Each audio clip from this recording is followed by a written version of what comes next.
guys, this is Jennifer from the Shooter's Mindset, and we are live with episode 413. We have our co-host tonight, Greg. How's it going? Good. And we have our other co-host, Corey, who usually shoots an average of 3 matches a weekend. How's it going, Corey?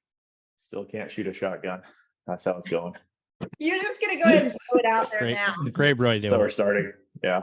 You're just gonna put it out there so that I can't make fun of you because you already did it. So you took away my joy. There you go. Oh, it'll come around again. That's right. And our guest of the hour, we'll figure out a way. Our guest of the hour, who is not a stranger to the show, he's been on before, but we've got Adam Maxwell. How's it going, Adam? Great. Thanks for having me on again, and excited to talk about some more multi-gun. That's right. Gotta change it up a little bit here and there. I keep saying I need to like dust off mine and go shoot a 3-gun match, but we'll see. I had a nickel. They're not as there's not as many around me as there used to be.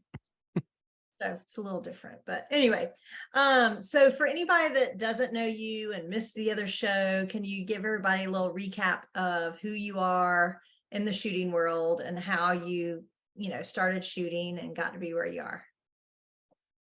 All right, so I'll try to keep it quick. I saw action shooting on Shooting USA, or at the time it was called American Shooter, when the late great Jim Scouten was on every Sunday night. And so that was my first exposure to it, and I didn't know if I would ever be able, be any good or how to get started or any of that stuff. I just knew that looked super cool, and I wanted to do that. And so that was how I got into IDPA. IDPA leads to USPSA, and the people in the pistol sports were like, man, if you like the pistol sports, you should really try 3-gun. And so I went from being one of those people who didn't think I needed an AR-15, didn't see the appeal. I bought an AR-15 in 2010 to start shooting 3-gun, and then that just escalated quickly from there. I've been shooting 3-gun at the pro level probably for about 10 years now, and various levels of all that in 3-gun. But 3-gun's been my primary sport, and also kind of inspired a career change. Started working at a gun shop to kind of fill some hour when I was between jobs. So some hours turned into part-time, turned into full-time, turned into assistant manager. And then that was when I got recruited to Vortex, which is where I'm at now. And I've kind of hopped a few departments there, customer facing wise, but currently I'm law enforcement and military sales at Vortex Optics. I mean, you're a little in the gun industry, not much. Yeah. Oh, and then from there, I got recruited to be match director of USPSA Multigun Nationals. So I was about to say, I think you left a little something. I was like, I left a part out there. But yeah, back in the day, I learned this crazy thing that if you show up to help set up the matches, the stages tend to reflect what you want to shoot. So Wild. So really? when Ron Westberg took over as manager at Forest Lake Sportsman's Club, where we were this past week, I jokingly say that he led us there like Moses. Like, it was not an action shooting club, but all the other action shooting kind of moved over there when he was there. And so for a while they were doing tactical shotgun matches. It was a 5-stage club match, shotgun only, because at the time tactical shotgun was a thing in Minnesota. Because a range got shut down, they had an over the berm incident, and so they couldn't do 3-gun or action, rifle or pistol matches anymore. They had to shoot under no blue sky, but they could still run shotgun matches. And they were like, aha, Uncle Randy Luth said you didn't say what kind of shotgun matches I could do. So they essentially invented tactical shotgun. That sounds so fun. It was awesome because everything makes noise, falls over, or explodes when you shoot it. So for a while we were doing club shotgun matches, and so I would show up to help Ron set up those. Kind of turned into, oh hey, you want to go set up the jungle run, and I would just go do that on my own. Turned into, setting up or facilitating the whole match being set up. Turned into, at the peak of my match directing, I did 40 events this summer. Oh, that is a lot. Between weekends and weeknight leagues. I burned out Yep. on stage design. That's why I don't really design very many stages anymore. My nightmare is an empty bay and Cody West and Connor Speed standing there asking me, what should we do? So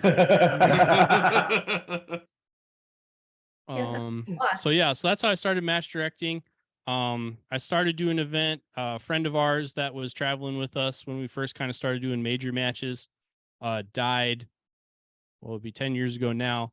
And so the year after that, we started doing a memorial benefit for that. That's the Jeff Kirkwald Memorial that I kind of became known for as a match director, which is coming up, by the way, at the end of this, at the 19th and 20th. So if you want to head over and sign up for that.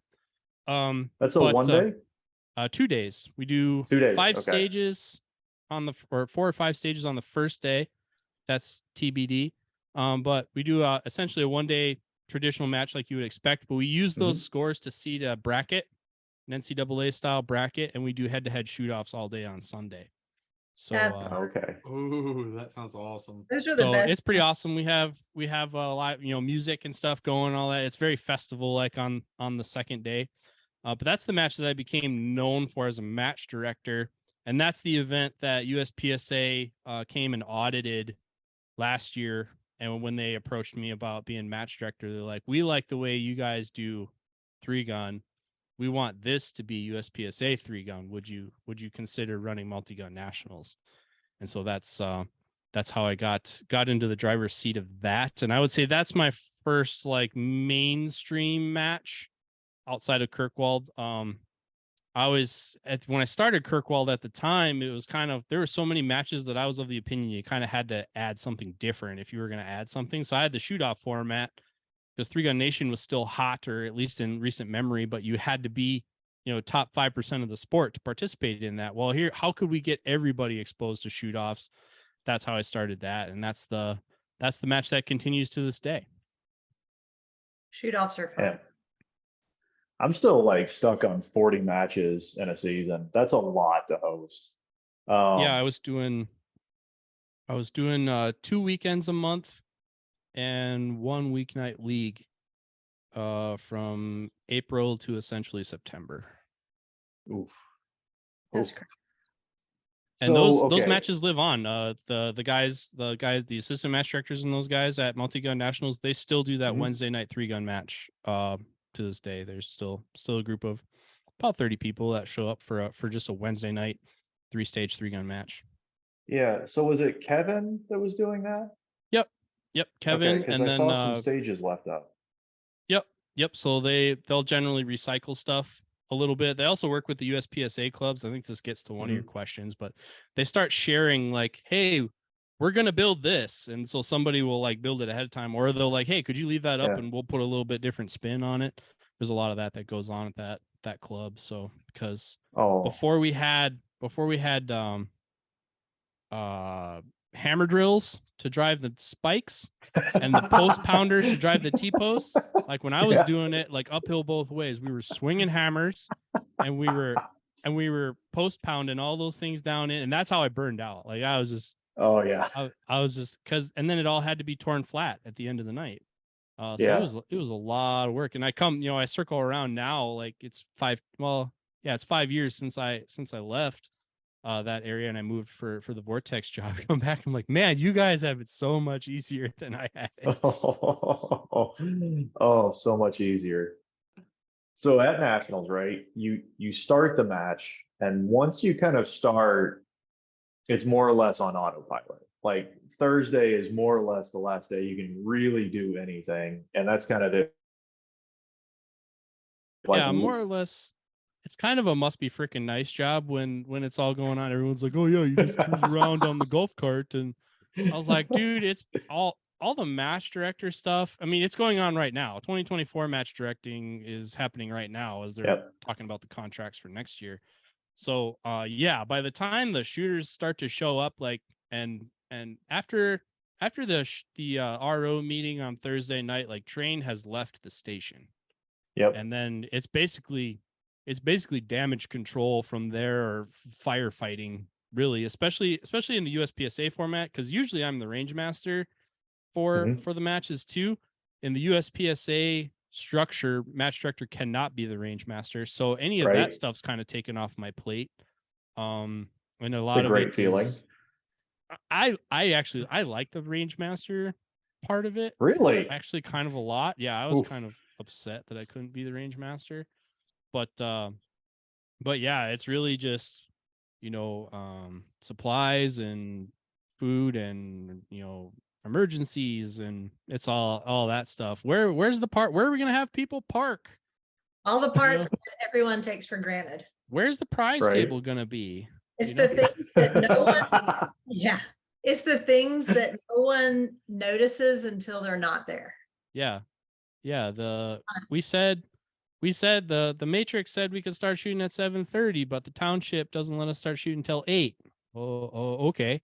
Well, could we change that? Oh no, we already published the matchbook. Okay, well here's an email from BY about the Matrix being incorrect. It's just it's all that stuff after the match starts. And then once it's over, you're back on again for putting it away and uploading the scores, making sure that the fees are paid and the W-9s are filled out and all the fun all things. that stuff. Yeah, it's all the not fun things. But it's at the same time, I mean, it's kind of it's the stuff that goes on, so if we want to have a sport, if we want to have matches, someone needs to do it. And if it kind of gets down to, well, no one's going to do it, then it's I'm kind of the opinion, if no one's selected, then you're elected, so I would much rather just show up to USPSA Multigun Nationals and shoot it as a competitor. But if that's not an option, well, then I guess we have to put it on. It's kind of how I ended up here.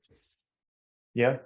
Typically people kind of like, you step up and you do a good job, and then like now you're kind of it for the next time because you did really well. Yep. But we have a really good group. So I made sure they were behind me before I agreed to it.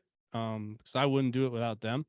And I mean, I would like to think that it wouldn't be there without me and my influence on the sport. But our destinies are intertwined. Like, I'm just a product of the action shooting community in Minneapolis, and I'm just fortunate enough to be in a position, in my life, in my career, and athletically, that I can just be involved in the sport at this level. So it's just right place, right time, and I do it, and hopefully we'll pass it on to somebody else in the next generation, and it will continue on.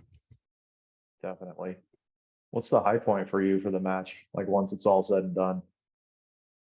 A match in general, or this match? This match. This match? That's how scared everybody was on Sunday morning.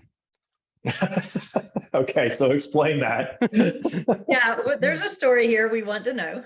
Okay, so one of the things that kind of, for us to be a legitimate athletic or professional sport, right, there just has to be certain components in there, and part of what I didn't like about matches is, like, all these years I'd go to matches and my family would be on the phone and they're like, well, how are you doing?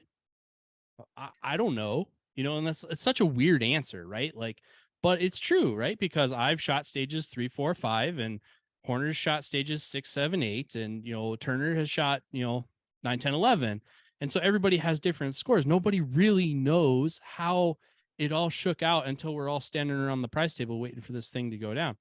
And so one of the thing, and then the other thing was like, man, this is a national championship, and this is kind of a smaller range when you compare it to like Pro Gun in Vegas or Reveille Peak Ranch in Texas. Right. Some of these other venues is like, it's a pretty small venue when compared to those. And so it's like, man, I mean, so like the Tri-Gun has typically been 8, 9 stages. I was like, this is a national championship. I just feel like there should be more stages. When you go to a pistol match, there's more stages. Yep. So I kind of had an idea for, and also when you go to an area pistol match or a pistol nationals, they have short courses, medium courses, and long courses. And I was like, well, we don't really do that in 3-gun. It's all field courses all the time. And so I was like, well, yeah, right. But it's like, well, this is this isn't Adam Maxwell 3-gun. This is USPSA 3-gun. So it's like, well, so I'm trying to build a championship on brand essentially. And so I was like, well, why don't we? And I think back to some of the Pete Rensing matches that I shot. They had some box to box stuff. And I was like, well, we should Right. get that in the mix. Mhm. And then an idea came. Well, if we shoot all the 8 stages the first 2 days, because I figured we'd have attendance numbers that we could do that. We could have the whole match shoot 8 stages the first 2 days, and then we could have 4 smaller stages and do those on a flip-flop schedule also. Then we could get 12 stages into our match. So at first it started off as just wanting to get more stages into a weekend. But then also I realized that everyone has the same scores going into that day. So we can make this a bit of a sprint to the finish. And the other thing I kind of is missing from the sport was we don't really get this culmination. Sunday is always feels like Sunday brunch to me. Like everybody knows they have 1 or 2 stages left to shoot. They're kind of 1 foot in the car. They're thinking about getting to the airport. Will you pick my prize for me on the prize table? And so and a lot of times the heat is way out in front. And everybody else, everybody pretty much knows where they're at if they don't screw it up, really. You can't, some people, a lot of times the leaders are too far out. You can't catch them or you train wreck on the last hit, but you absolutely catastrophic malfunction, have to bomb it to really change the scores. In addition to USPSA rule says that all stages have to be 100 points. So now if I do a speed shoot and it has to be worth 100 points, the same as a big stage, well, now we actually have the potential to make a photo finish and really put some competitive stress on people. Because if you put out a really basic shooting challenge, but they have to crush it, now they have the temptation. This is the temptation of, do I play it safe? Do I swing for the fence? What is my skill set? Can I really double tap a mini IPSC paper target at this distance? What do you need to see and how much of it do you need to see to get it? So recently kind of becoming master grandmaster in USPSA, I kind of had this awakening to the mental side of the game and the competitive side of the game. It's like, well, here's not necessarily a gotcha stage planning challenge, and here's not necessarily an athletic challenge of here's a lot of ground you got to cover and shoot all these targets. This is straight stand here and execute this with the full knowledge of this could make or break your match. Hero or zero. What's that? Hero or zero. Yeah. Or you play it safe and you bank on other people. There was lots of choices to make. It just wasn't necessarily a sexy stage plan choice. So put that out there. And so circling back to your question, I put two of these hard, conceivably hard shotgun stages out there where there was the I have 2 birds in the air and I have a lot of targets on the ground. The temptation is to push the button, hit one of the birds, shoot some other stuff, and hit the other bird while it presents itself, which has a high disaster factor. And then we also encountered how many people aren't super confident about shooting at aerial targets with shotguns. So you have Tell to them about really, the rabbit too. The rabbit. Yeah. The one that we turned down to half speed. But so we put some real temptation out there, and they had a legit choice. I was sitting there watching Horner shoot it and or getting ready to shoot it, and Martini was asking him, it's like, oh yeah, you can throw both of them. You can get both of them at the same time. And Horner's like, I don't think I can. And Matt's like, no, you totally can. It's super doable. He's like, no, I don't think I can. He's like, I have 9 match points. It's too close. He's like sitting there juggling with the decision of how aggressive do I take this challenge on? And I was like, and that was where I was like, bingo, that's exactly what I wanted. Not just him in particular, but those types of guys who are used to having a comfortable lead and they don't necessarily get put in this pressure cooker situation. One of the ROs on one of those stages, he said every single finger from a top 10%er when they were hovering over the remote to push the button, waiting at standby, he said every single one of those fingers was shaking. from adrenaline. And I was like, that's what I wanted to create. I wanted to create, like, this is a national championship. This is the Catalina wine mixer. Like, it all comes down to this, and it was a culminating championship was really what I wanted to create. And it came together at the last day. So, I mean, some people didn't do very well at it and they let me know, but like for the most part, it was pretty well received and it was pretty exciting. So That's kind of like, it reminds me of the AG Cup, because the AG Cup is the top guys in precision rifle, and they're used to going in and, cleaning things and it being easier. And then we put this pressure on them of money and cameras and, all the really good shooters are at one match. And it was really interesting to see how some of their strategies would change, and they would not, in PRS, if you go too fast and you miss, you don't get to go make it up. I mean, it's not just trying to do it faster. So you have to really gauge, like, especially the tiebreaker that is timed. So it was funny to watch how they, banter back and forth with themselves of what they're going to do and what their strategy is going to be. I mean, it was a little amusing when people would, they would come up and they would want to give their feedback on it. And they're like, their argument would basically boil down to like, well, if I don't shoot this good, I lose. It's like, well, yeah. You mean if somebody shoots better than you, they win? Well, yeah. Well, What? yeah, exactly. It's a game of marksmanship. Welcome to Three Gun. So We said it was going to come up again, but the shotgun. So, all right, what was the low point at the match? And it doesn't just have to be while it's going on. It could be anything in the background. Oh shoot. I had one lined up for this and it's gone now. Well, everything went perfect. No. Tacos were late. No.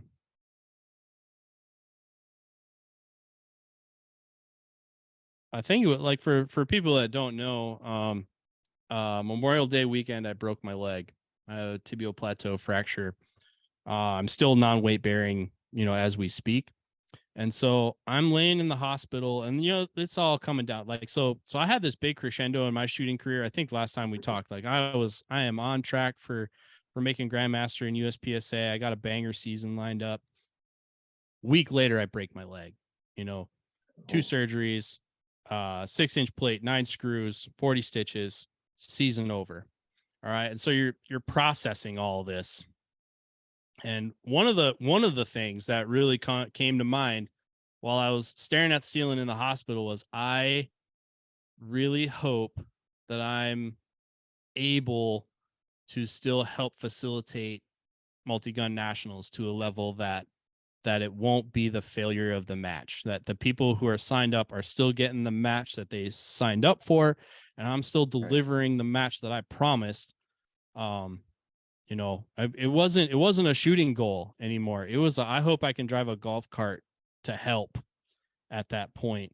So the low point of the match really happened before the match even got on the ground, was just, how am I going to do this with a pretty serious handicap?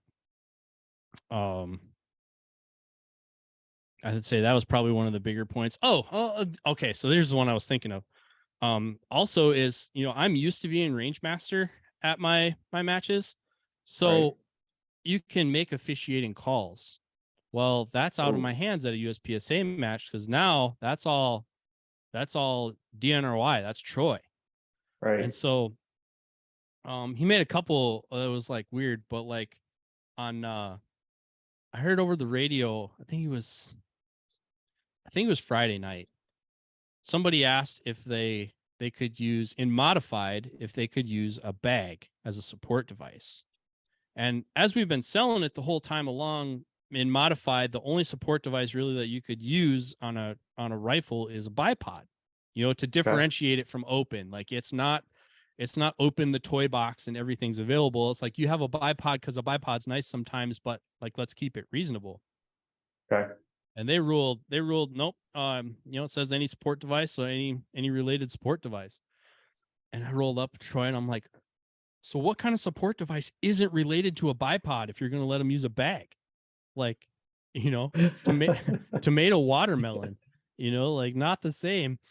And he's like, no, I mean, he's like, the way it's written, that's all. They can use any sport device they want. Now, he did rule that it had to stay attached to the gun, which was a unique interpretation in how he did that. But I was happy with how that turned out. But he said basically open the floodgates on what you could use for a support device and modified. And in my head, I flashed to all the podcasts that I've been on, all the people I've talked to saying, oh, yeah, bipods. And I'm thinking that I've sold people on you can only use bipods. So people would show up to the match only having bipods and then find out about this. And, oh, well, if I could have used a bag, I would have used a bag. And so I had a little bit of a freak out there just getting ready for like I was waiting to get crucified on something with this match, just taking on, USPSA is hard to date right now. Like, I was just expecting it to be something. Right. And so I'm like, here it is. This is how it happens. This is how Troy screws me and all my friends hate me now. And didn't happen. But we worked through it and I'm like, no, this is what it says. This is what anybody who read the rules would see this. And like, and then they're like, well, who have we told? Who have we told no? And like, we told Jake Martins no on staff shoot day. We told Jake Martins that he couldn't do it. But which works out for everyone, right? Right. But like, as far as the competitors, you talk to the ROs on the stages and they're like, no, we've been letting everybody. And I was like, oh, okay. So everybody who shot today is on the same page. And it turned out not to be a big deal. But that right there, I was like, that was where I was like, I need to talk to you right now over there. Definitely not the best way to start a conversation with Troy when he's being RM. Where's Jake? Come over here right now. It's funny that every sport, the biggest arguments are over what gear is allowed and what gear is not. I know, right? I'm just imagining the outdoor section of Cabela's that night and the mad rush for like those 7 Caldwell bags. Dude, not even.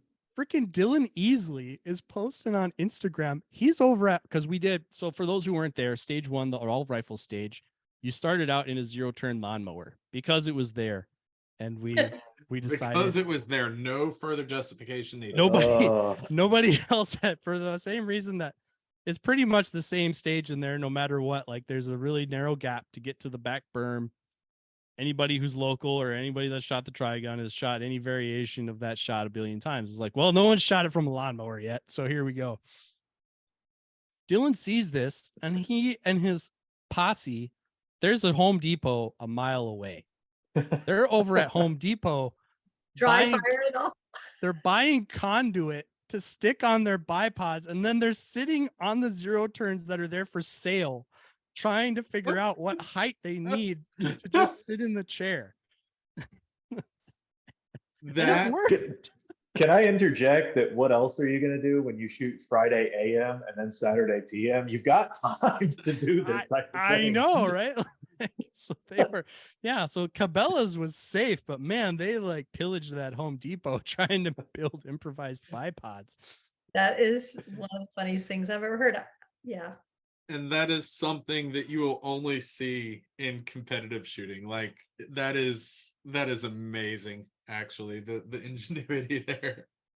Wonder how many looks they got. Like, what are y'all doing? Let's say, like, I've been on some weird match rushes before, in the feed store in the middle of what state was that in? Missouri. And there's like 8 dudes in tactical pants standing at the cash register with muck boots. What are y'all doing? I walked in the door, they looked at me, they go all the way down to the end, make a left, 3rd aisle on the right.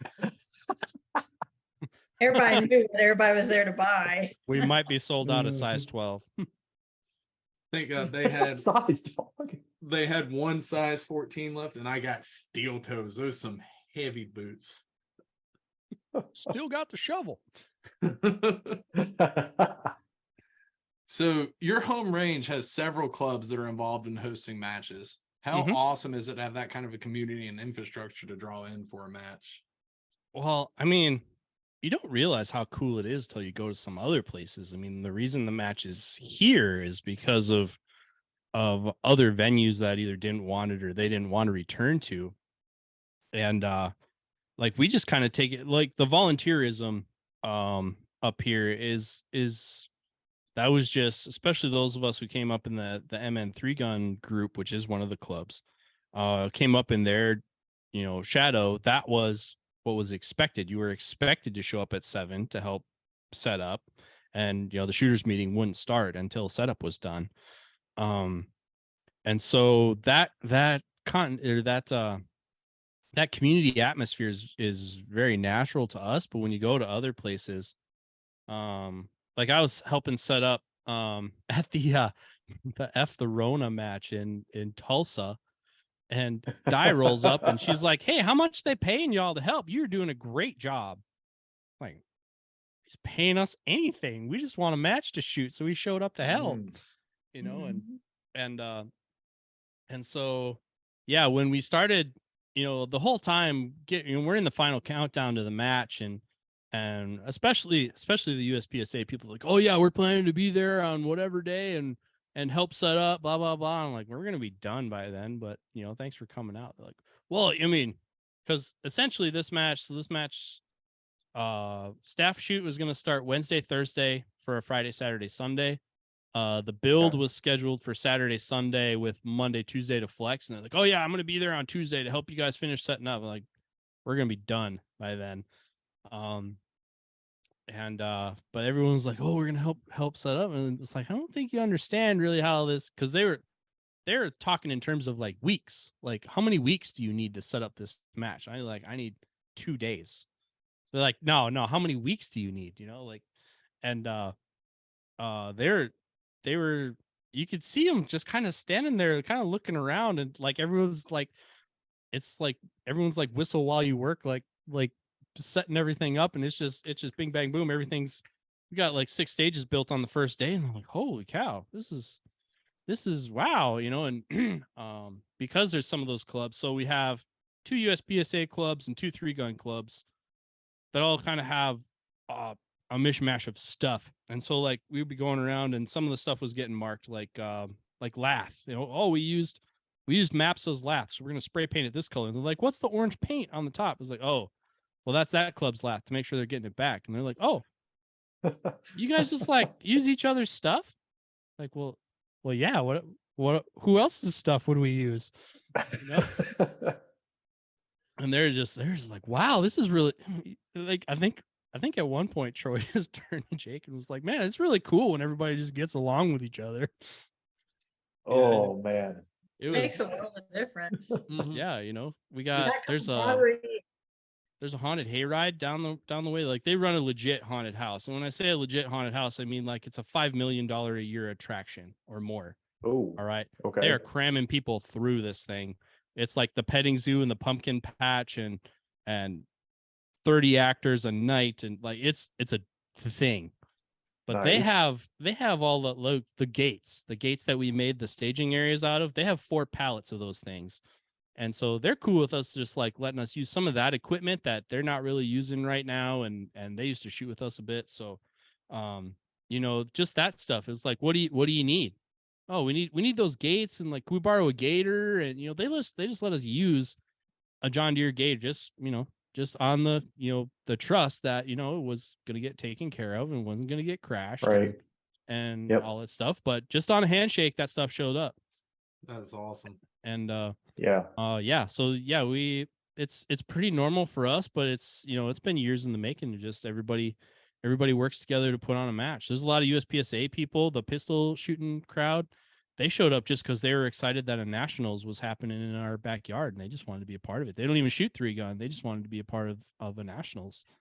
So Yeah, it was interesting. So seeing Justin and Ruth, who are 22 shooters in y'all's area, show up on Sunday just because the same thing you just said. They heard there was a shoot and they just wanted to come see what it was about. But like when you're talking about like you borrowed stuff from one club and you borrowed stuff from another club and you put stages together, you did undersell the stages. Like stages 1 through 8 were very epic in terms of like stuff you had on there. And there was one specific target that was a clay rubber banded to another clay, but the cavity was filled with sand. And Yeah. you had enough of these for every shooter to get this target plus extras because I know because I threw them away. But like stuff like that, You threw 'em little away? things. We're gonna use those next month. Kevin did it. It was me. Yeah. Um, but little things like that, like you're saying, the areas to stage your guns. So you can have a safe table for USPSA and a shotgun preloading area that are totally separate. Like those gates made a huge difference. And you can tell it took a lot of people that knew what they were doing, which I think speaks to your point about like all the clubs really coming together and having done it for so long, it makes an awesome match. Yeah. No, number one thing I got asked about all year was staging areas and ROs and DQs. And when Really? yeah, no, like it's not even close. It's not even Oh, I close. That's know. all anybody cared about. And and it was, it's a combination of guys, it's us. Like you've all been to the Yeah. Trigun for the last 7 years. It's us. We didn't, it's not like magic people. And then at the same time, like the staging areas, like how are we going to do that? And I knew we had those gates and we had access to them. And so when they came to Madison, Wisconsin at Vortex to do a CRO class to get some of us that were RO certified up to CROs, so we'd have enough CROs. I drew That's that out super on a cool. whiteboard. I was like, all right, Troy, here we go. This is what I'm gonna do. I'm like, is this cool? He's like, yeah, that's fine. I'm like, sweet, and so it's and when we set them up, like, it's different in your head than when it lands on the ground. So in my head, I had like the gates all linked together and then like it would be like a closed thing. No, we just kind of like it was just implied. And if it wasn't big enough, people just kept moving them out until like, all right, it's fine. we need a staging Well, area that's this big. All right, here it is. You're in the area. yeah, but So you did also send out a whole bunch of emails before Oh, saying yeah. exactly the same thing. Like, Oh, look, yeah. we're here to have fun. We're not here to notch timers. Oh yeah, and I mean, and it was a big thing, and like, especially if some of these people are listening, like, that was a big, because of the community we have. It was very important to me that if we were gonna do it and we were gonna put our name on USPSA Multigun Nationals, that I wanted to use the people we were used to using to create the match that they saw and they liked, and so you get Right. lots of people, especially in that organization, like, I've worked every nationals for 20 years, blah, blah, blah.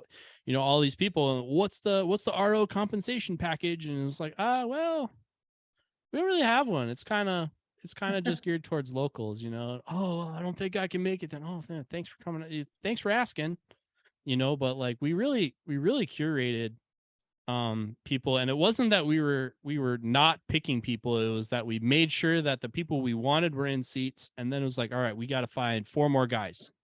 Is this the guy you want? This guy asked me, is this the guy you want? Yeah, we want that guy.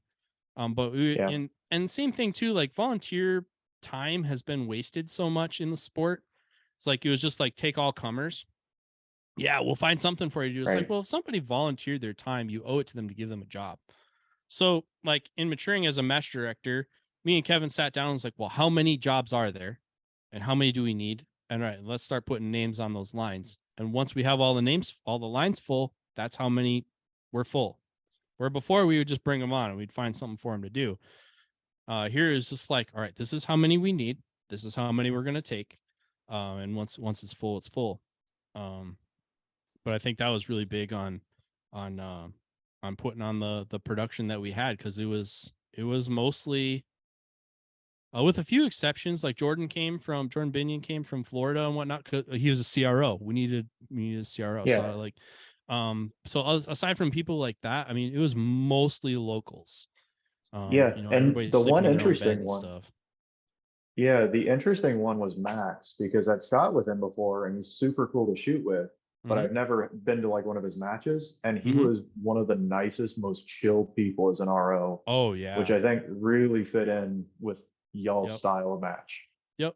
So, And a guy who is, he's running a competitive franchise to Yep. USPSA, but he's willing to participate. He's willing to help them. They're, the crossover is, just because there's a USPSA doesn't mean there can't be a PCSL, and vice versa. I Right. mean, he's on the advisory committee for the rules. It's like everybody Yep. can work together.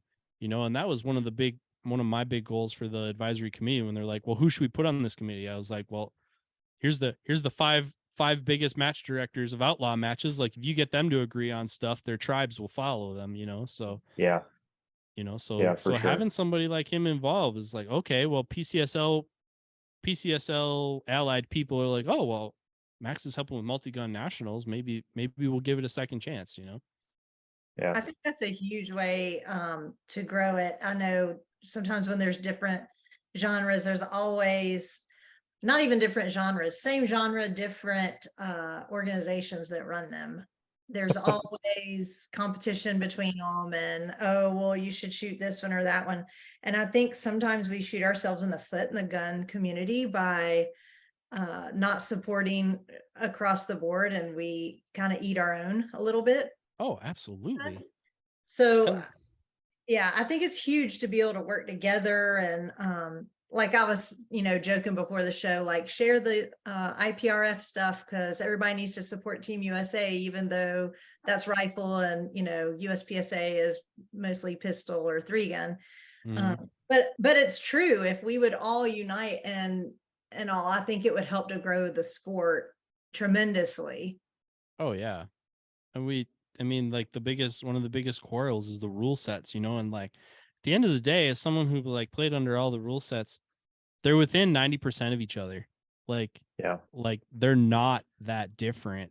Why can't we agree on this? Just details. And that's where I think, that's why like the whole half of the membership meeting was about rules, and half of it was about World Shoot.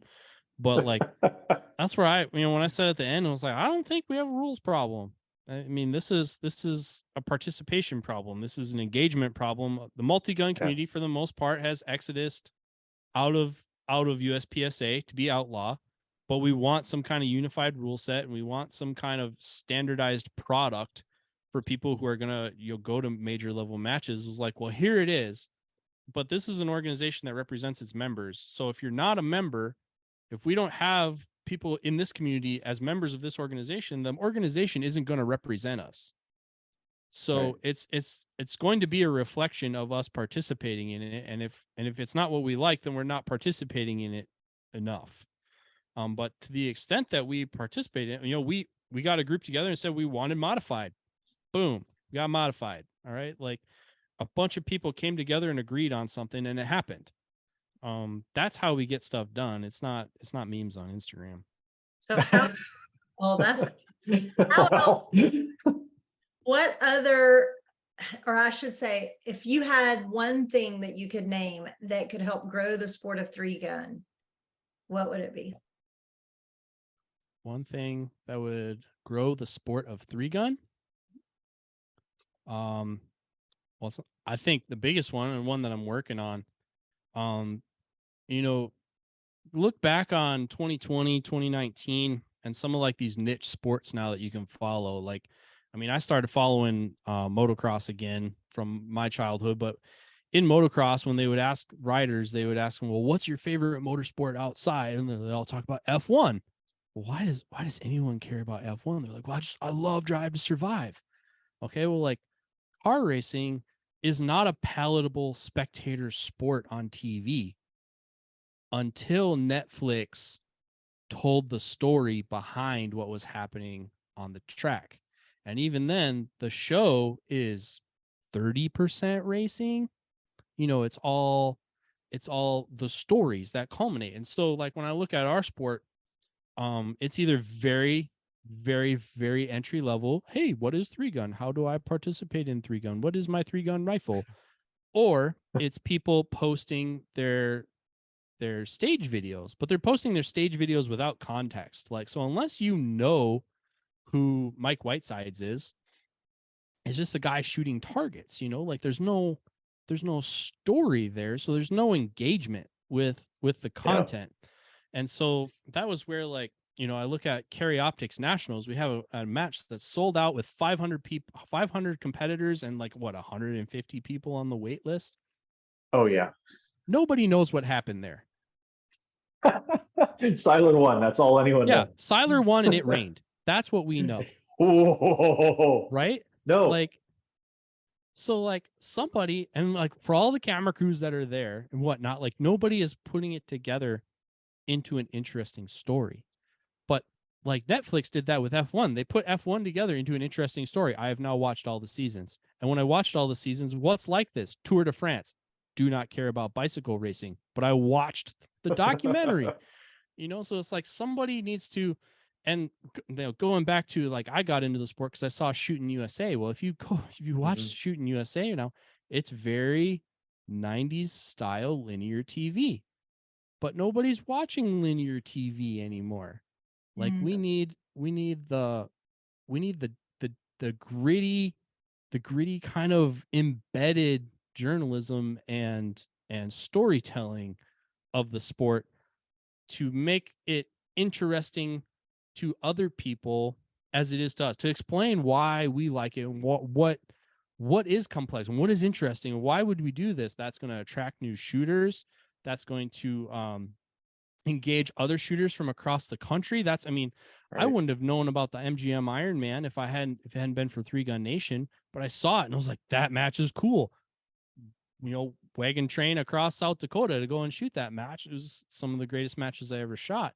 But we wouldn't know that if we didn't tell those stories and build that sphere and make it something interesting for people to interact with.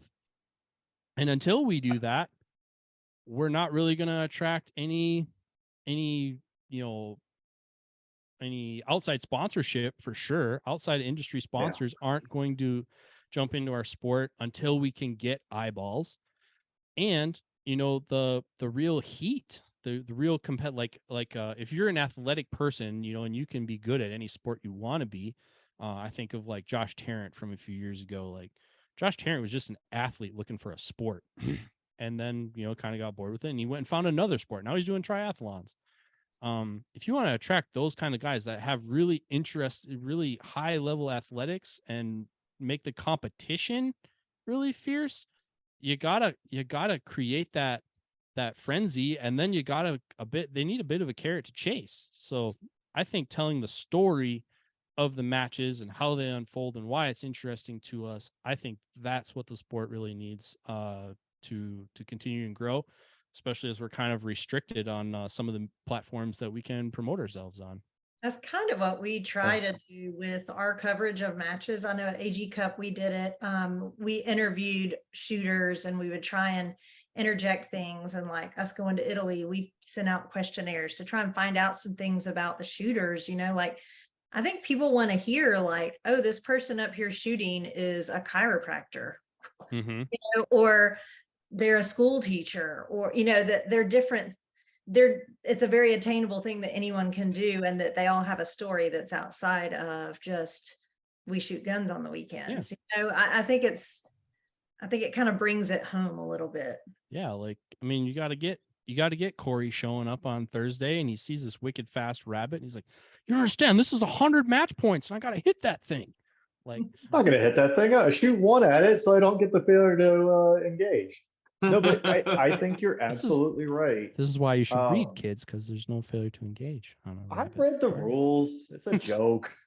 But you're right. You're right about shows like UFC Embedded and stuff like that, giving context for what people are doing. Because outside of two dudes punching each other in the face, which you can only watch so many times, there are other stories. And I think you brought this up, but I'm thinking like, why in the world would this video do well? I posted all of the PCC stages from nationals last year, but I had a breakdown of stage to stage to stage with like timestamps on why I took targets a certain way. And I was thinking like, I'm just doing this for like reference so I can have this on YouTube.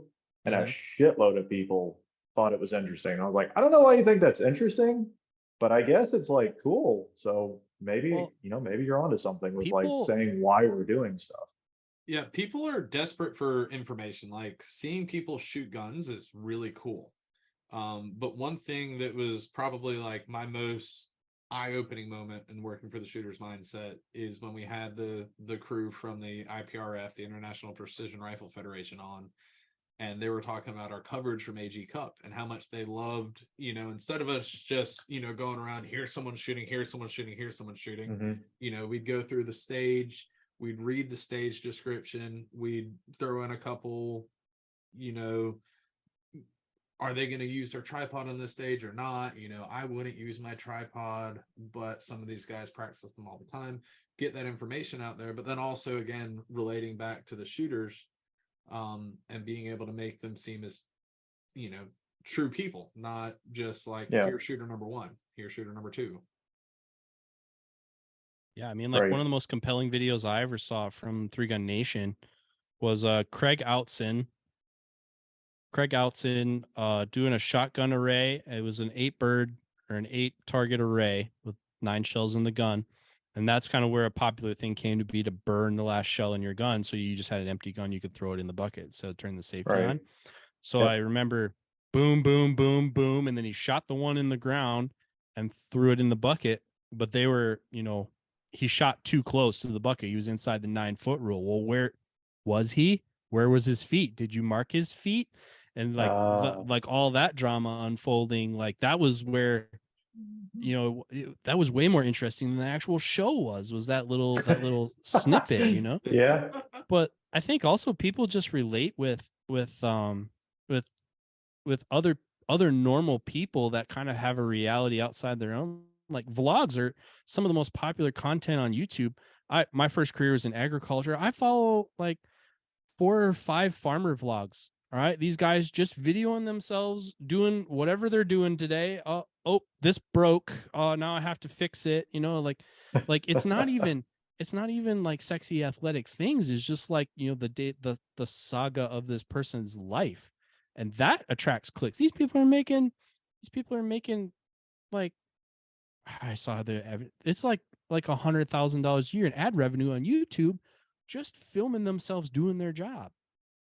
Have you seen the new trend of people going and mowing and doing the lawn of like way overgrown houses for free? They're some of the most satisfying videos to watch. It looks like a jungle, and then they go and do like a quick time-lapse video of them doing the whole property.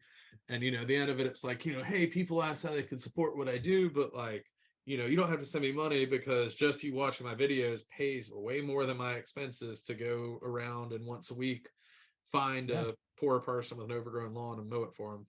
I mean, Heavy D Sparks, he basically has a full-time living now because he goes out, he got his excavator stuck and he had to go pull it out. And now people, hey, my thing's stuck. Will you come get it? You know, or like, hey, we'll come pull it out for free if you let us put it on YouTube, man. Like, let me fire up my Blackhawk and extract your pickup truck from being snowed in the mountains, you know, like this is full-time thing now, you know, and it just started as an innocent, like little, here's what we got going on today.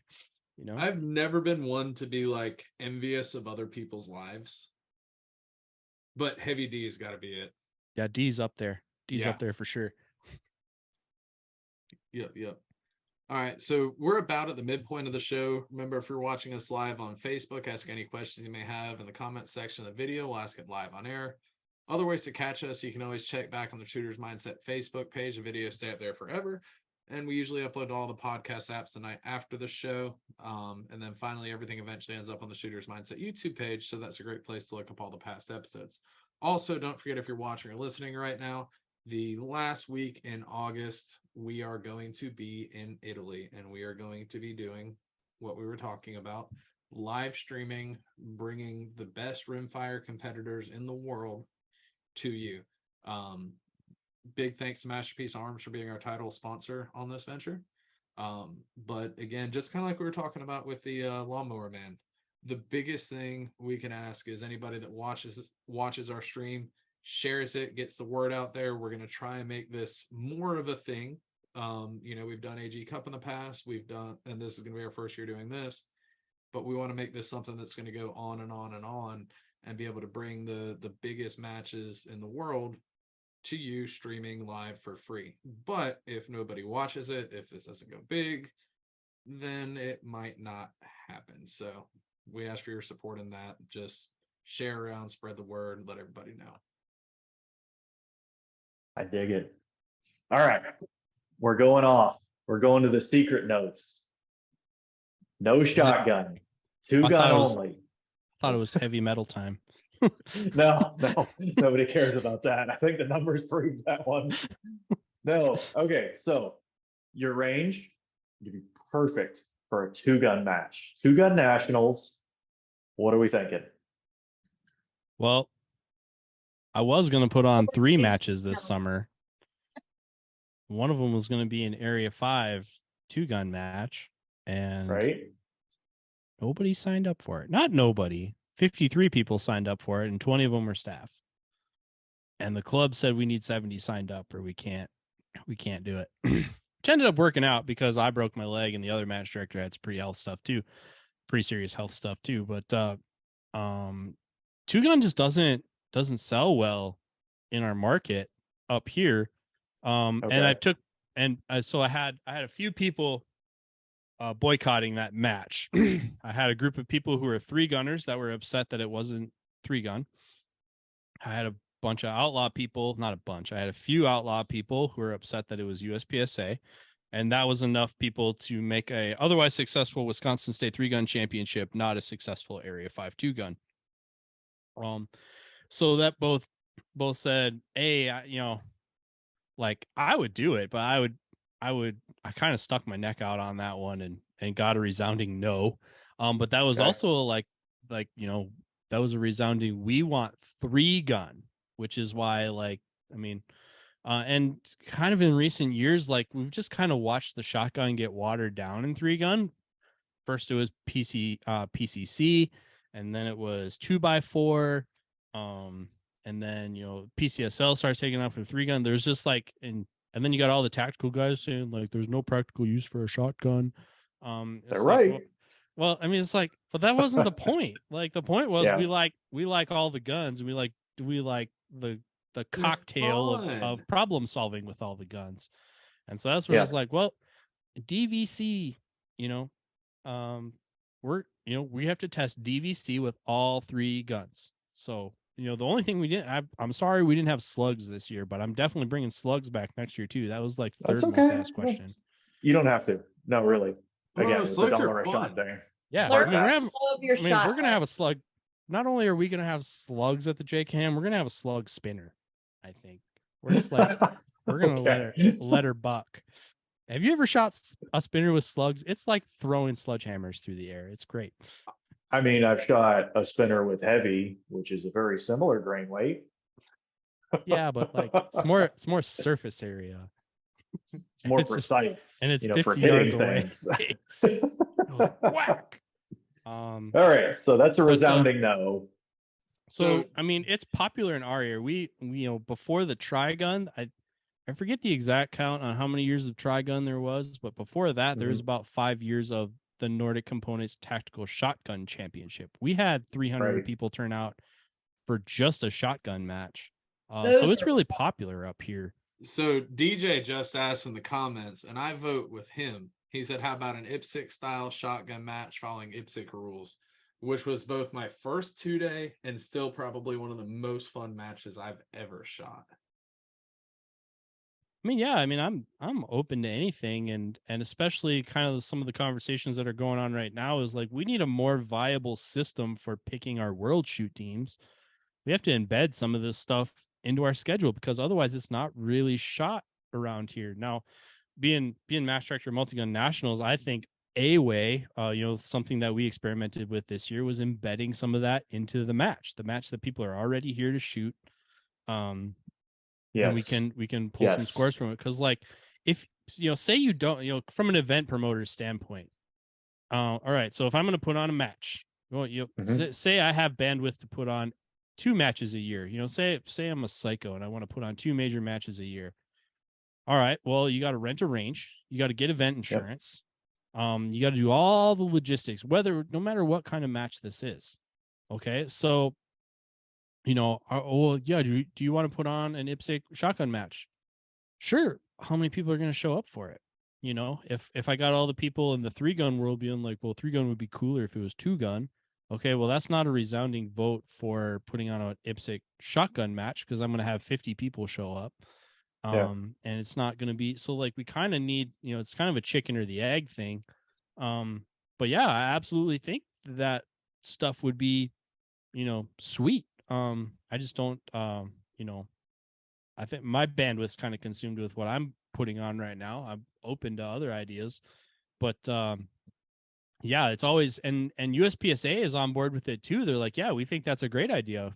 Well, the only reason there's not area multi-gun matches is because there's no clubs filling out Form C and declaring it an area match. They're like, we're behind. If a club wants to do it, we're behind it, but they're just aren't at the club level. People aren't stepping up and being like, hey, we want to do it.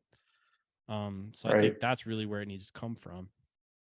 So do you think this is like the whole promotion of matches and growing communities, the chicken or the egg thing? Do you think USPSA can do anything from their side to help promote multi-gun and the single gun formats, the shotguns and the rifles? Because a lot of people have asked, like, hey, can we do it?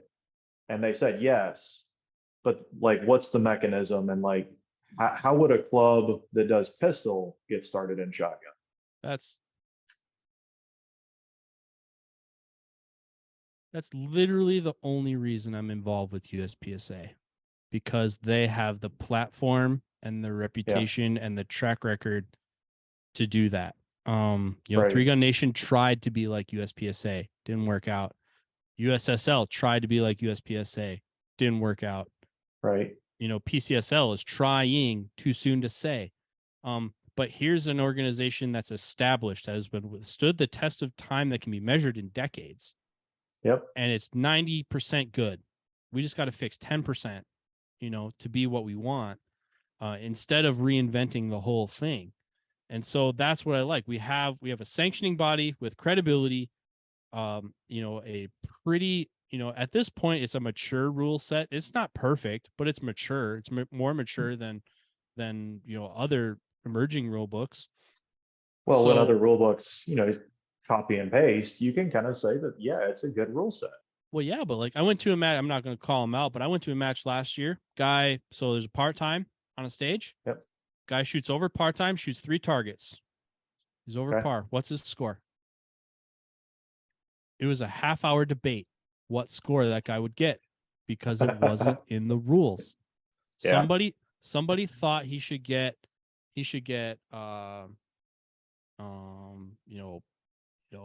time shot plus 3 procedurals plus, well, it's like, no, last shot fired, failure to engage on all the shot, 3. Mm-hmm. But it wasn't in the rule. And there was like, I don't remember exactly what the 3 scenarios were, but there was like 3 things that it was back and forth for like an hour, half hour, an hour, like, keep shooting, we'll get back to you. Like, that's not a problem in the USPSA rule book, because it's cut and dried. If we don't like the way it is, we can change it. There's a process for that. But it's a mature rule set, and then it's got that critical mass, it's got that gravity that they can promote themselves. You can find it if you go looking for it, and it's a platform that's not Meta or Google, because 2020 we pretty much got hamstringed to promote a match, promote an event, promote the shooting sports. The way we talk to each other was on Facebook groups. Well, if they throttle that, now how do we talk to each other? We have, a sanctioning body that, has its own website, has its own domain, and they're putting it out, and it sounds really official that someone would find it. Like, that's the attraction to me, to even wade through all this stuff that's going on with USPSA and try to convince people that we should be a part of it. It's because it's a platform, baby. It's time tested, and it's bona fide, So like, no, I mean, it is good. And like, they do a lot of good. Yeah. And like, if you want to be involved, this is the irony. Like, if you want to be involved in the international stuff, they have control of it. Right now they're not very well. Before, they weren't really interested in doing anything with it, but that's the gateway. And so like, you can't, like, kind of like what was being talked about was like, well, we should do these qualifier matches, but not USPSA. We should do qualifier matches, but they should count towards USPSA. Well, USPSA isn't going to sign off on that. Yeah, exactly. I mean, you can't run NASCAR qualifier races and then want to get pro points for NASCAR. All right. Yeah. You can't pick the Pro Bowl team by having an XFL game. Like this is not how it works. Right. You gotta go through and the process isn't that hard. You gotta fill out one form, but Yeah. like you have to participate in the process if you want the result. And I find it ironic that, the first people in line to cut down USPSA as an organization are the first people in line that want to be selected for world shoot teams. It's like you gotta have you can't do it both ways. Like you Can't have gotta your cake and eat it too.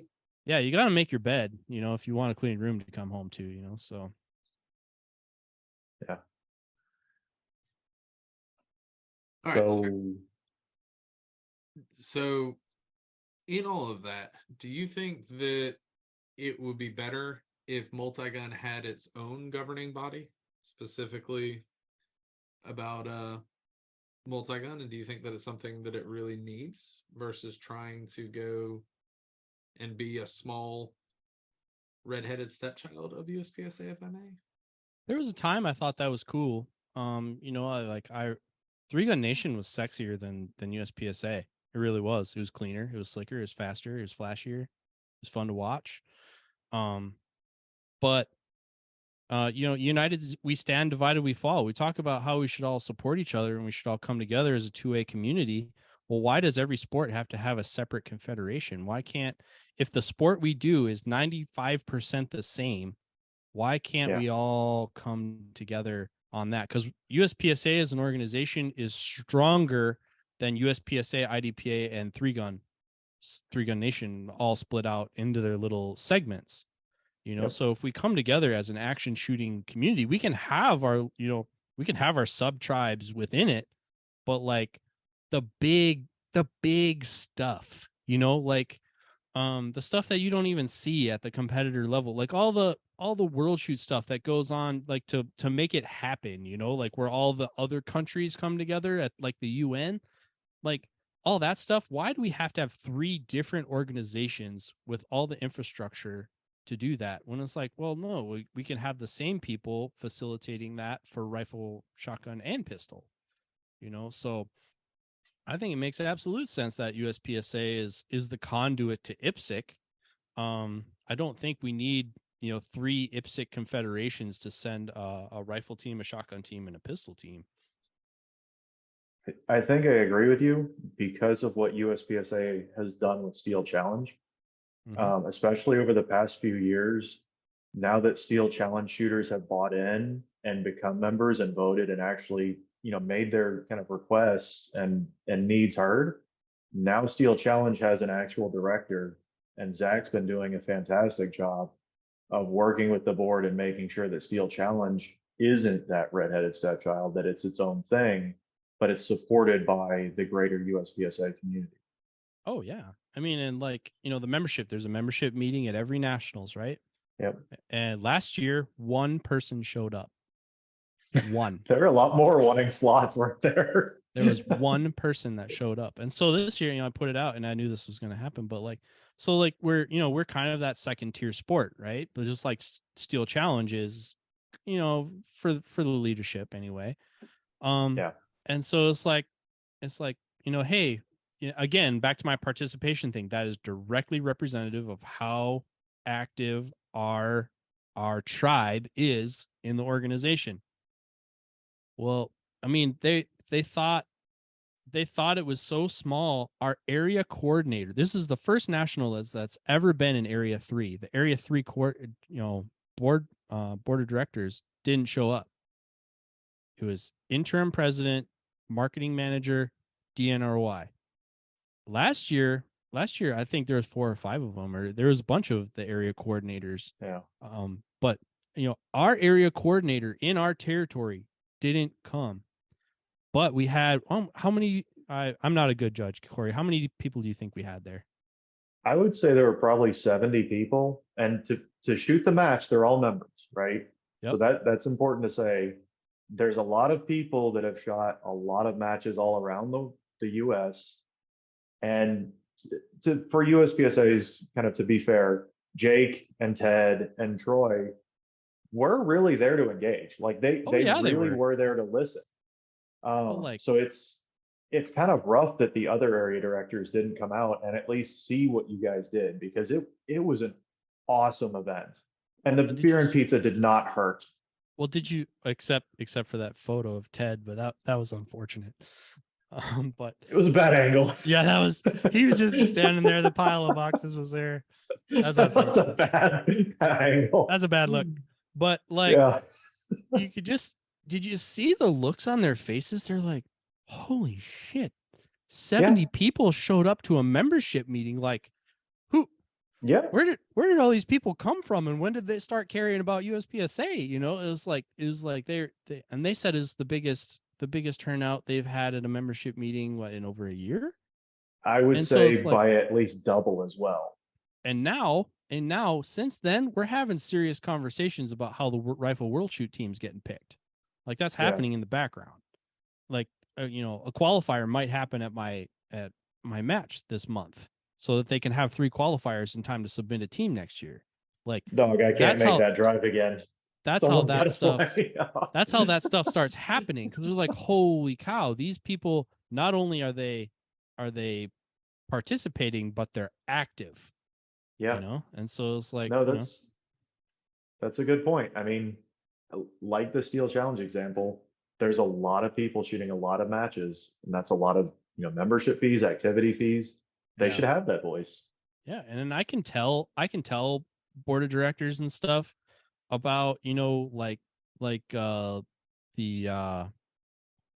kind of the burnt feelings on some of the stuff, and all the sentiment. It's completely they don't know who Jason Byerly is. Jason Byerly's one of the most, he runs some of the biggest matches in the country. They didn't know he was going to be there. Like, holy crap, here's a match director, and they're seeing it. They're seeing the emotion on Craig's face, and Becky and Di and all those people who are speaking up. It's different when they're. I'm like, see, I could tell them. I've been telling them for years, not years, but the whole time I've been involved. I'm like, this is real, guys. It's different when they're like, holy cow, that's a real person, and they're talking to me. Yeah. Like, I mean, we got their attention for sure. Now what do we do with it? That's Hopefully grow the sport. That's kind of the right. goal, right? I mean, we had the highest turnout for Multigun Nationals since 2017 is what they told me. So we had That's awesome. just under 200 people. I would think, we were expecting a low turnout this year. Now I kind of think it's pretty reasonable to expect we'd sell out next year. What can you hold? I kind of set it at 250. We could probably do Okay. 3. It depends on format, but this year I set it at 250. I think we could do 300, but we'd have to really nail the format and the schedule. Okay. Get a little spicy with those RO shoot-alongs. Yeah. Or, I mean, Iron Man used to span 2 weekends. They used to do a whole weekend of TAC Ops, and then they did a whole weekend of all the other divisions, and the staff shoot was in the middle. Yeah. I don't think we're there yet, but I think that's where. I mean, that's a goal to work towards, right? I mean, my idea for, if I were to be area director, would be to do Area 5 pistol match one weekend, reset, and do a multi-gun match the second weekend. That'd be hot. On the same range. That would be my goal. And I intend to run. Area 5's up next year, so I tend to throw my hat into the ring. But Oh, that's right. You're a state over. Yep. Yeah, So, okay. and if somebody better than me gets it, cool. But I'll throw my hat in the ring, and if people want me to do it, I'll do it. But that's I'll go for you. that's my vision, because like Lodi, Winnequa Gun Club is my local club, and that range has hosted Area 5 before, so it's a facility that's big enough to do it. It gets a little bit more of your long range that we were missing from Forest Lake Sportsman's Club. Community's not as strong here. The amenities aren't as strong here, but the facility is solid. I'm trying to convince them to build some like banging RV parking. Just like pay that all and then like get Camping USA or whatever to like bring in like 20 rentals, so you could just rent them like yurts or something. So we were talking about IPSC shotgun matches. Mhm. Do you think, and there's already USPSA, which is a huge, single gun matches. Do you think that you see one of the single gun matches growing more than the others in the next 5 years? If we had the club structure to support it, I would think so, because I mean, why USPSA is huge and growing now. And I think it's just a lot more approachable as a one gun sport. Like you kind of hit a one gun sport on your way to three gun. I think it's a Yeah. lot harder to, I know there's lots of people that have done it that went straight to three gun, but like just on the amount of equipment, so cost of participation, cost of entry, and just like passion and enthusiasm level you need to be, for three gun to be your thing. I think that emotional commitment is higher than a one gun sport, whereas it's a lot easier to be kind of a casual USPSA shooter. I mean, my local club, they're out there right now. There's 30 dudes out there. I mean, they're C and B class shooters all day with a couple A's and masters in there, but I mean, they've been C and B class shooters forever. They're going to be B and C class shooters 5 years from now, but they just, it's just their thing that they like to do. They roll out there with 63 rounds of ammo, and that's their Tuesday night thing. And I think that's a lot more viable of a sport than three gun. I think three gun needs to be and should continue to be the epic culmination. Like I started traveling to the major matches because they were a step above what you could get at a local match. I mean, Iron Man had a zip line, for crying out loud, right? Like you have to go to Idaho if you want to shoot a pistol from a zip line. You just have to. It's like Disney World for guns. That's kind of what I picture three gun being, is the destination vacation for the hardcore action shooters. And I would like a local club scene as well. But it's kind of, I think three gun kind of is best when it's that epic level. It's got to, we're really trying to appeal to the first person shooter video game crowd. They're like, well, you mean I can do all this for real? I'm now 32 years old and can buy all of these things on the video game for real, and you mean I can just run around and shoot stuff? Yeah, you can. I think that's where three gun is at its best, and it's more approachable through the gateway sports of the single gun sports. Which one's going to take off? I mean, it would probably be rifle, just geographically, because you're gonna get the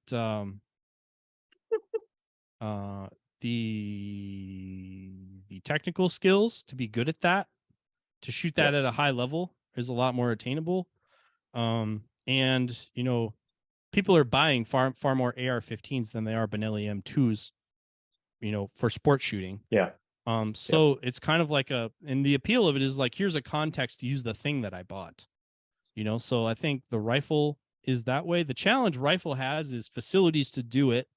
Because facilities that can contain rifle bullets are fewer and farther between than ones that can do it with pistol or shotgun. Yep. That's why shotgun got so popular here, is because we could throw shotgun side matches or shotgun stages along the edges. We didn't have to tie up a bay to do we could get more stages in the match. So logistically it's harder to do. And I think because rifles easier, it's harder to do it in an interesting way. Careful. I mean, but like, at our match, right? What did we do? It's all mini targets, close partials. I mean, you'll watch some of the IPSC stuff, right? Like, you gotta really like force some tricky stuff to be technical with a rifle. I mean, a lot of the my first impression on two gun was very much a hoser match. It was like, I'm hosing stuff that I shoot with a pistol all the time, but it's with a rifle. Where it's like you have to do things that are interesting with a rifle for a rifle sport to take off. You can't just do pistol things with a rifle, because then right. That's why I never got into not never, but that's why I'm not into PCC. I would just rather shoot a pistol. It's more interesting to me. No, that's not Well, everybody, but I mean, we're I would, spitting hate. That's fine, you know, Um, to me. But I mean, I identify as a single stack shooter. That's a dying crowd too, you know. So like, I just think it's more interesting as a game. So yeah. So now here's a fun. tough question for you, kind of changing gears a little bit. If you had the choice in between being either a match director or a competitor for the rest of your life, and you can't do the other, which one would it be? well, it's kind of a bullshit question because one begot the other. That's my question. Hold up now. Yeah. Well, because I became a match director because I wanted there to be matches to shoot. So, so that's how it started, and that's why I do this. And so, like, the question would be: is if you removed shooting from it, would I still do it? Right now, no, probably not. I would probably go do something else because the juice isn't worth the squeeze. To be a match director, if it's not a sport you love and are passionate about. Yeah. And so, like, I mean, the reason to be a match director is because you get to build a sweet match and shoot it, and it's yours. Like a lot, you know, I show up to other matches and I'm like, well, this stage is stupid. I wouldn't have done this stage, but it's not my match. That match director thought it was cool. So this is the problem to solve as a competitor. So, so I direct, you know, I match direct because I wanted there to be matches to shoot. But you know, then there's the flip side of like, well, why did I match direct this match? Because there's a pretty real chance that this match wasn't going to happen if someone doesn't match direct it. So, so match directing is appealing to me as long as I'm a competitor. I probably have a longer career as a match director than a top 10 competitor in the sport. So longevity is certainly there to be a match director longer term. But Just switch to heavy. it's too much work. It's too much work to build all this stuff and not shoot it. I mean, the only reason I didn't shoot it this time was just because it was almost insult to injury for me to try and shoot this one because the stages that we built were not golf cart friendly. And so I was like, They well, were if I'm fun, not though. gonna, then I'll just not. But I mean, I shot a flat of shotgun shells at that flurry when we were setting that up. Like I tested that well. I tested the both the shotgun stages really well too. Like that long floater, I hit it on the way up, I hit it at the top, and I hit it on the way down. Hit the rabbit with the floater, and I hit the rabbit 6 pipes and then the clay. You know, I tested all of those. And that's, you know, you set it up because you like shooting, and so I don't know that one begets the other. I don't know that there are very many match directors that are gonna build matches if they don't organically love shooting the sport. At least as the way it is right now. I mean, nobody's quote unquote making money putting on matches. No, They're absolutely covering not. costs. Yeah. Like Aaron Hayes said, he's like, I don't want to come out of pocket 10 grand so that everybody can have a good time. Which is kind of what it would be. But like, you know, when we're paying per diems and stuff to ROs, well, it's because those dudes are driving back and forth, you know, they got a hotel, or they, you know, I mean, you know, that's just their cost of volunteering their time. They shouldn't be, to an extent, they shouldn't be going negative trying to put on for something for someone else, you know, like it should be more cost sharing. And that's all that's really going on. Even though we're for profit, I mean, I have an LLC to kind of cover some of the yucky stuff we were talking about, you know, just all the logistics of making it happen. But I mean, it's for profit to the IRS, but there's no profit in it. No, You know? but like you said, if you put on the stages and the match that you dream of, people will come and shoot it. And I think you definitely nailed it with that one. Yeah. I wish I would have shot it this year. I would have done pretty good from the sounds of it. Some of you guys are pretty scared. All right. So what are goals for 2024? You can't win your own match. That's lame. If you Why not?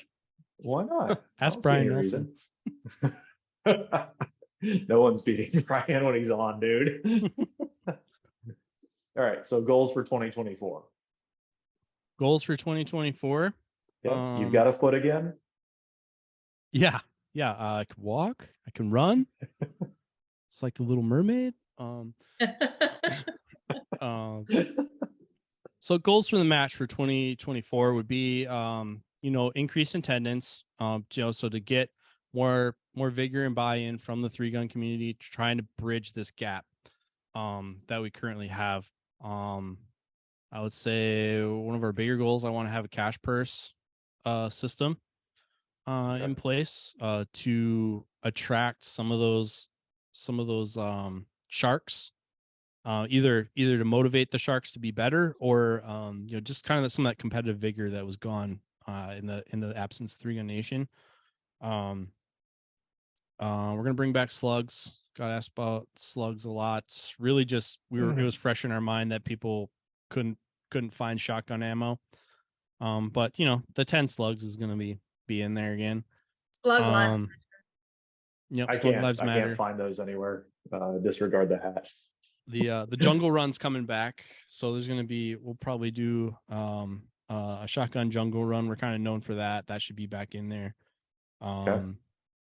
Now that we have a viable popper activated play launcher switch, there will be more of that and less of the push the button on the rail, or an RO pushing the button for you. Like, it's going to be a shot initiated activating clay, and probably spread out more over stages instead of condensed into a couple. That sounds fun.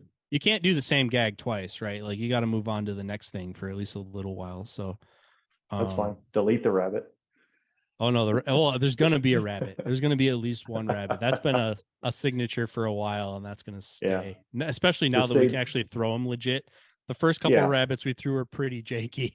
There's a lot of cable ties and hinges, and it was. I'm just glad nobody lost an arm on that thing. That thing was dangerous. So rabbits will be back. The speed shoot format will be back. It will be more creative, I think. It's gonna be. Okay. I wanted to be pretty vanilla this year because it was just proof of concept, right? So to be sure that this is why, but stage design on those will be.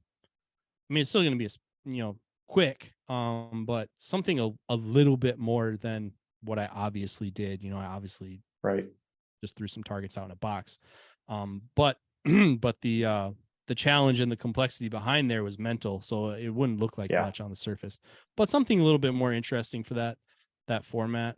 Food vendors, we're gonna do that, kind of hit the cutting room floor early, because food, people always seem to you can't win on the food. Either you don't have it or it wasn't good. But we're gonna try and get some legit food trucks next year. T-shirts. We need T-shirts next year. Although with the popularity of the straw hats, I might try to get Vortex to make us some like special edition straw hats. That might be 4K no los dos. I mean, maybe. Sweet. I mean, yeah. I mean, it's 12 months away right now. Like, we got plenty of time. To work this out. But yeah. So some of that stuff, like this year, it was really important to have a technically correct competitive match that was the sport of 3-gun that the core group expected and was passionate about. And we had to have a positive impression. We had to have positive impressions to start diluting out some of that stuff from 10 years ago. I mean, it was one guy with binoculars at somewhere along the line, but everybody heard about him. Okay. So like, you gotta start diluting that stuff down with positive impressions. Now that we've successfully had a positive impression, we've had a good core fundamental match. Now we can work on all the stuff around it. And now that everybody's excited about it, and now it's cool and something people want to be a part of. All right. Hey, you guy, go find us some food trucks. Test them out. Yeah. Pick your favorite 3. That kind of stuff. I think we'll be able to dress out a lot more. Camera crews, I want to do this. I want to do this, sports documentary thing. Okay, we got to get somebody on board with that. Get a sponsor for that. Get a medium to put it out on, like that kind of stuff. Yep. It's really goals for next year. Again, because I want the sport, we kind of became pretty stagnant, I think, in the wake of COVID. And I want to get it going again, so that it's a sport that I can participate in for the next 20, 30 years. That's really my goal, is to keep it going so that it can pass it on to somebody else, and then I can just eventually fade into the background and just be a grumpy old guy who's using stuff that's too old. But I just do it to pass the time. It's fair. I like it. I like it. Do we have any lives? Yeah, give me some lives. So DJ and Dylan are going back and forth about if we should do it for 2024 in the Southeast. DJ says yes, Dylan says just no. Well, I think what you got to remember about that is the crew doesn't travel.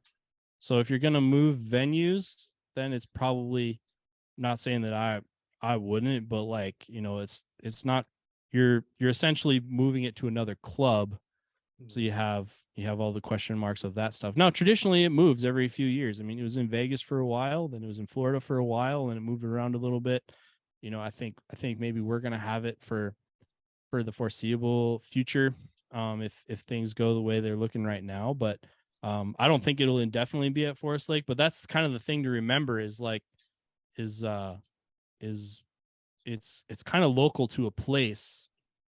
A lot of what you like about a 3-gun match. So it moving around just means that it might change, which is not necessarily bad, but keep that in mind as you advocate for it not being, or it moving around somewhere to another. Yeah. Well, here's a thought. Area match there. That way it's got its own flavor. Grow it. Oh yeah, for sure. Like I said, I wanted to do an area match this year. And ultimately, I would like nationals to move later in the season and be a national championship. That's the culmination of a season of area championships. So, I would like there to be an area 4, an area 5, an area 3, an area 7, and ultimately I would like it that the match sells out to the point where you got to qualify to get in, so you need to qualify through your area series to get to nationals, and not necessarily just who had the money to go. How cool would it be if our sport got to that point where we just could not accommodate everyone at nationals, and you had to qualify through your section and your regional series, which is kind of what happens now. Although, they've kind of reached critical mass that they can't get everybody into the Carry Optics nationals. Right. Okay, well, it might come to a day where it's like, well, you got to qualify to go. The 3-Gun Nation Pro Series, you had to qualify to get in. You couldn't just say that you wanted to be on 3-Gun Nation Pro Series. I think that would be cool if we're going to be a legitimate, professional athletic sport. That's awesome. I got the ideas. I don't necessarily know how to do it, so I'm just giving these away for other people to implement. Yeah, like the docu series. I'm not gonna make a dime on that. I just want somebody to do it so that we have a sport. I don't like cameras. I don't like editing, but I want, it's a good idea that someone else should do. That's what my dad always said about volunteer organizations. They're full of people with good ideas that someone else should do. Yeah. If we had more funding, we probably wouldn't mind doing something like that. But to a point, it ends up costing money. Well, exactly, right. And it shouldn't, like, unless you really love cameras and you just want to shoot those things, like, yeah, it's a job. Match director is a job. It's not fun. There's fun parts of it, but it's still a job. It's just like having a fun job. It's still a job. So very true. Are there any more lives, guys? I think we're good on the live side. Is it just Dylan and DJ in there? Oh no, there's several others. Okay. People are excited DJ, about slugs on paper. we're good on stats this year, so we don't need you to come out next year. You can just stay retired. Ooh.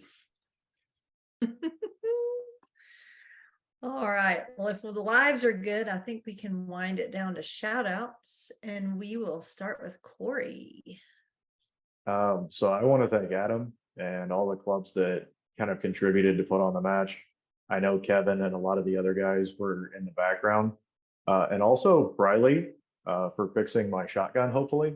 So that'll be cool for next year. You can actually shoot a shotgun that runs. Be sweet.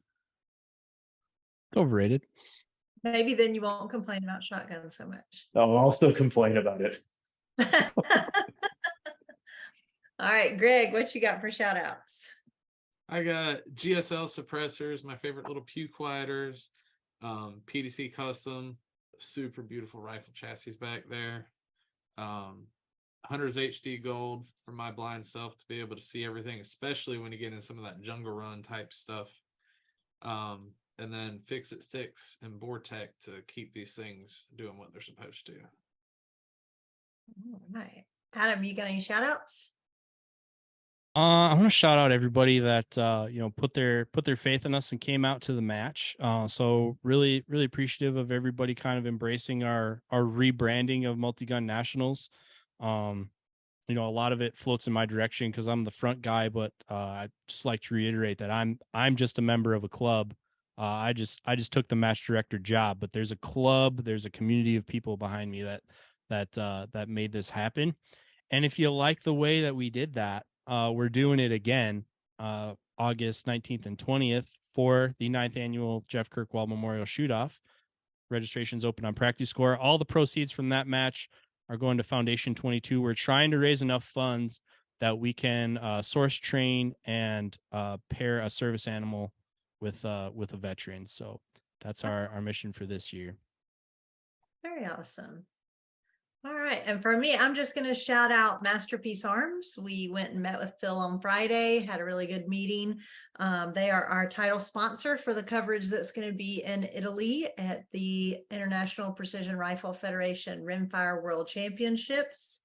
I'm going to practice saying that a lot because I've got to say it a lot while we're there, and it's a mouthful. So I think I'm going to just stand and just practice saying it so I don't trip up. But huge thanks to Phil for stepping up and believing in us and the coverage that we can provide there. So encourage everybody to watch the footage and cheer on Team USA. It's NRL. It's not NRL. It is 22 rimfire shooting, but it's like PRS style. So it's precision rifle. But cheer them on. There's juniors going, ladies going, and then open shooters. So tune in. Don't forget the old guys. Oh, and there's seniors. Yep. Ooh, and factory class. And factory class. Whatever. I forgot what the name of it is. I should learn that. Base. Is it base? I can't remember. Anyway, we're working hard to try and bring some good coverage, but we really want everybody to support Team USA in that. So make sure that you tune in. That is August 28th through September 3rd. And with that, I think that'll be a wrap for show 413. And we will see everybody next time.